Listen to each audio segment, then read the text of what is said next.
Welcome to the Rebel Movement podcast, where four established entrepreneurs create the tools and resources for business owners to build their business their way. And today I am here with the amazing Aubrey BAHR, who is an intuitive coach, and she is helping creative entrepreneurs deeply heal their subconscious mind. And she's also part of the Rebel movement. And we are so excited to have a conversation about what themes and intuitive things are coming up for entrepreneurs as they're building their business. So welcome, Aubrey, to the podcast. Thank you so much for having me. I'm really excited, and I've really blossomed being with you four in the Rebel movement. So this is just really a pleasure for me to be able to speak about that and speak about what I do and what I'm seeing out there. So thank you so much for having me. Awesome. Let's start by telling us a little bit about your story. We would love to hear a little bit about where you're coming from and how you got started with your work as an intuitive coach and what got you started to help people reprogram their subconscious minds. I mean, I love that question, and I absolutely have a beginning. It was very clear to me when I was supposed to do this work that I was supposed to do this work. And I'll tell you what happened. I was doing a session with somebody, a free session, and she was like, hey, I can help you with this. We can talk about business. Because to me, I was like, ooh, business. Let's do that for energy work because it feels so disconnected, right? It's like, just business. We don't have to get deep. We don't have to talk about my childhood, right? Well, guess what? That's not true. And I learned that day. I learned that some of my past memories and my experiences in childhood were causing me to feel like I didn't want to be seen in the world. So if you're running a business, you kind of have to be seen, right? So there was like this tug of war that was happening in my life that I didn't even realize. I wasn't able to pinpoint that until that moment when I had this awakening and I was able to release that subconscious program. And then I realized that it was such a beautiful thing to help people with that I decided to focus my training on doing things like that for people. I love the puzzle of it. I love that everybody's so unique. And I love how much it can change your life. So it was like a win-win for me just to be able to dig in, help people figure out what's going on, release it, and move on so we can level up, so we can have a better life, so we can dream big and just really feel confidence in that. So cool. I love that. I actually would love to hear about some clear examples. Could you share some clear examples of what this work has done for you in your own life or in your own business? Oh yeah. From that, building off of that experience that I had, I literally in the session had this memory come up where I was a child. I was about 8 at the time, and we had moved schools again. My dad was in the military, so we were always moving. I was middle of 7 kids.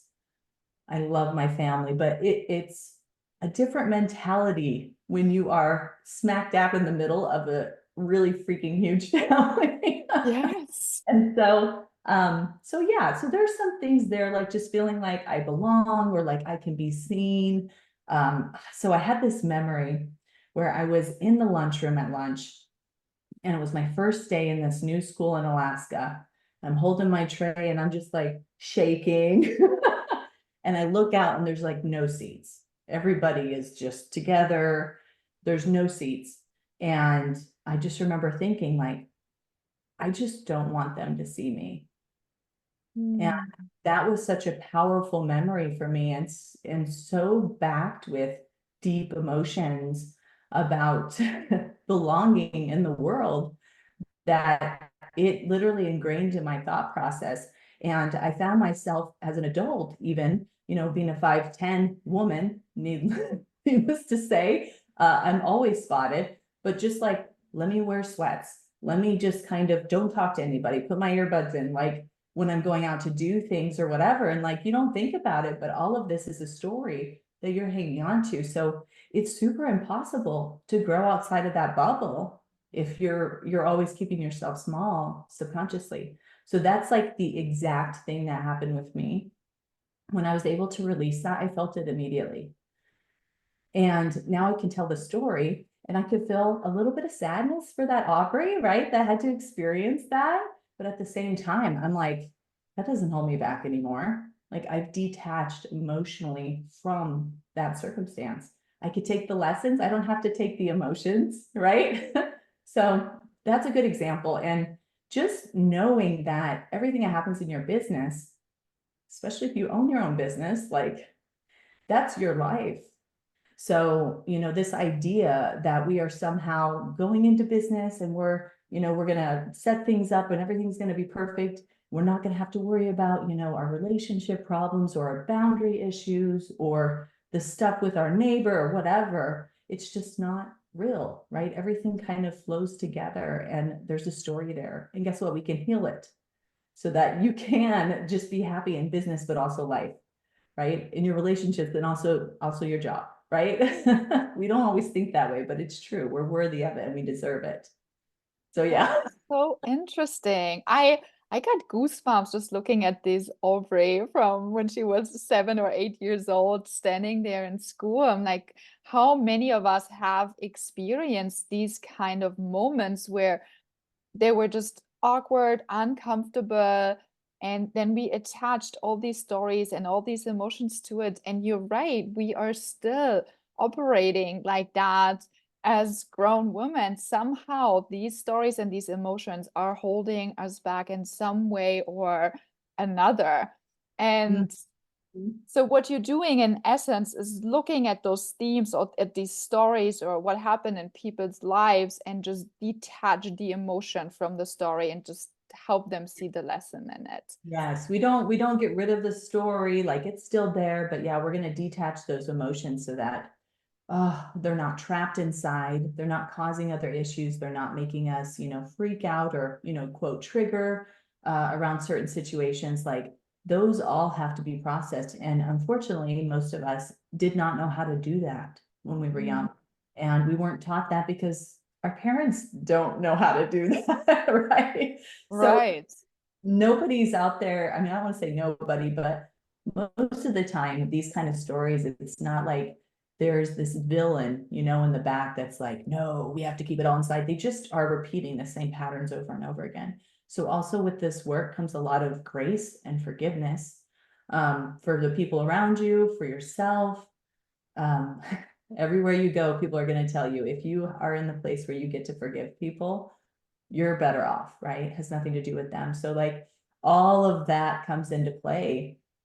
So yeah, it's super, it's so in depth. And I will say that not everybody realizes that it's an issue. So when I am working with clients or I'm putting my stuff out there, a lot of times I'm educating them on how these things are showing up. I'll read their comments on Facebook, I'll read their posts, and I'm like, oh my gosh, this person has no idea that, one, they can fix this and they don't have to live in this phase. And then two, that there's some connection, right? Like, people, there's a big need out there, I think, for that connection, for understanding, connecting those dots so that they know that there's hope.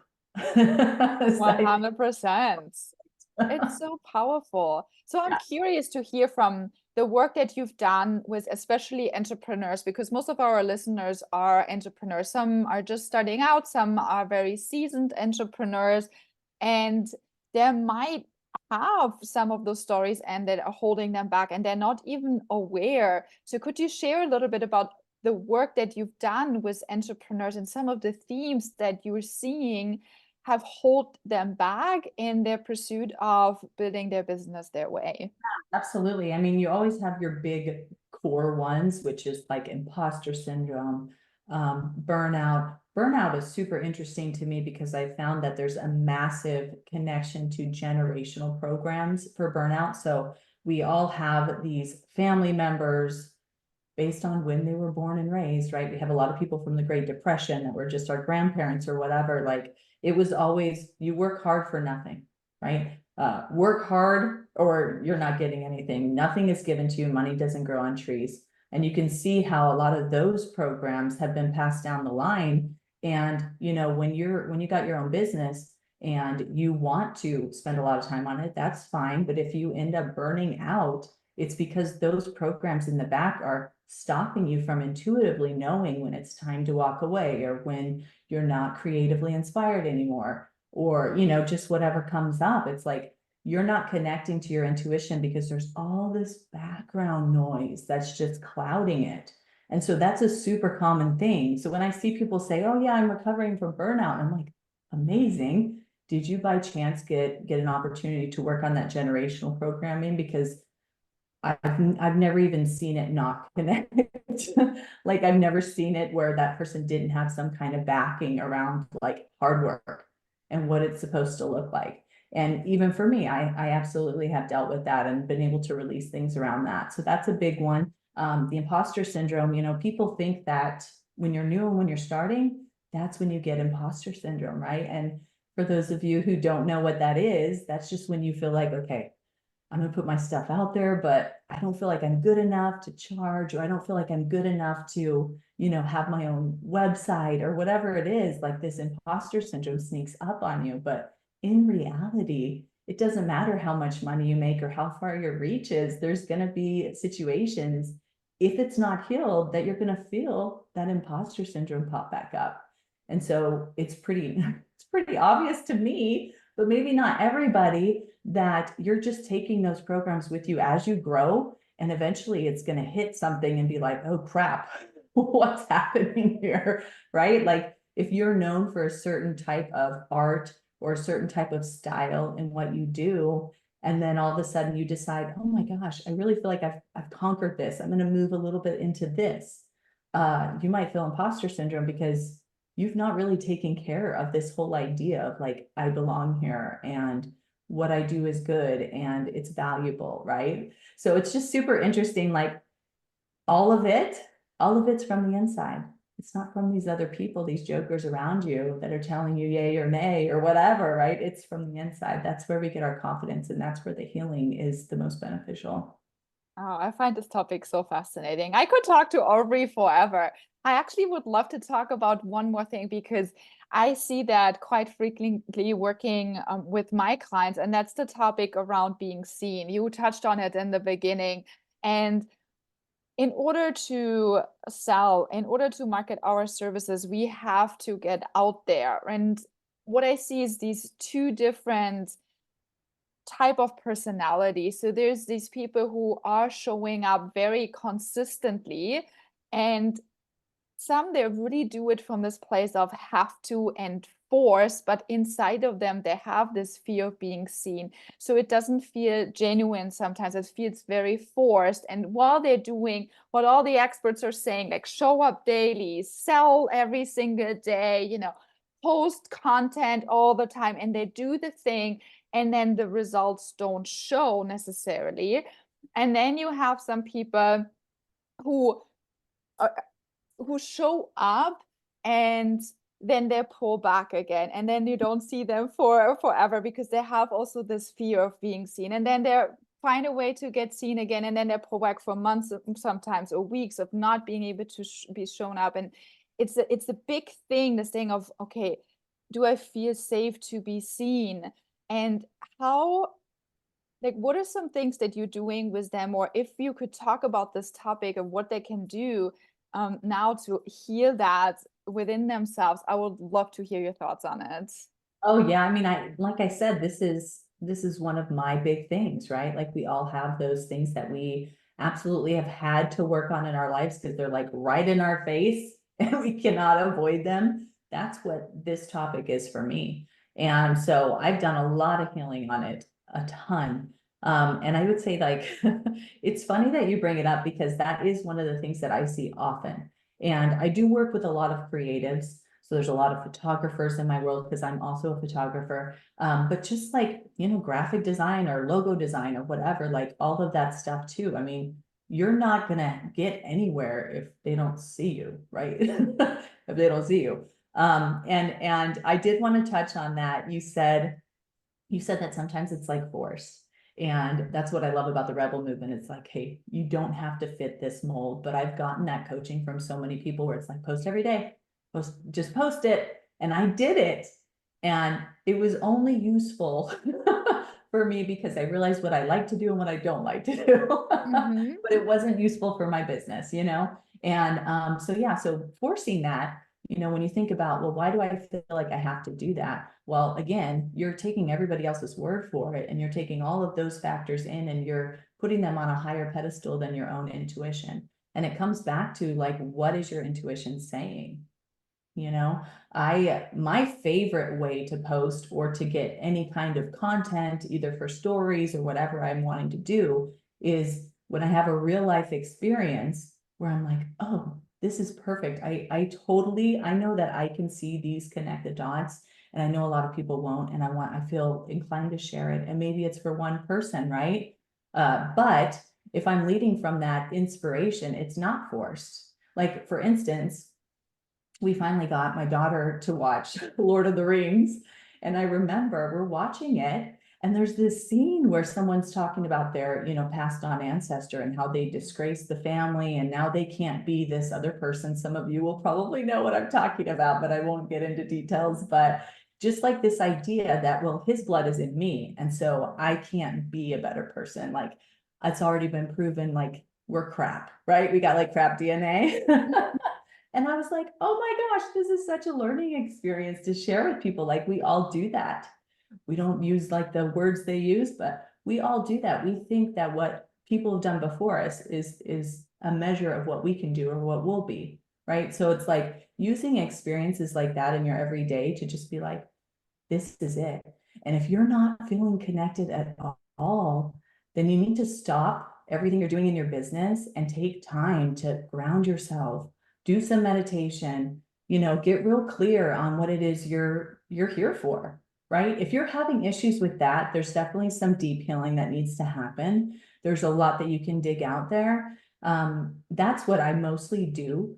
That's like the umbrella of what I do, because so many of us have to clear out all of that noise. I mean, it's, for me, I'm 40, so it's pretty much been there for 40 years, right? Unless I've taken care of it already. But everything that happens to you before the age of 7 is just like solidified as a fact, as your belief.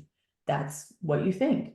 If you were left behind with the babysitter, like, you've been left, you've been abandoned, you're not worth taking with, you know? And it sounds so hardcore, but all of that stuff is still stuck there. So when you can clear that out, you get real clear on your intuition and being able to tap into that in your business. I feel like everybody can do what they need to do with their content, with their posting. But yeah, when we get where we're so worried about what everyone else is doing, I see that a lot. Oh, so and so, oh, what about this Stanley Cup thing? Like, I mean, I've had a Stanley Cup for like over a year, and all of a sudden everybody's freaking out about it. And I'm like, they want to post about it, want to post about it. This is the learning experience. And I'm like, stop worrying about everybody else. Like, do your own thing. You know what I mean? Yes. It's like, it's just noise.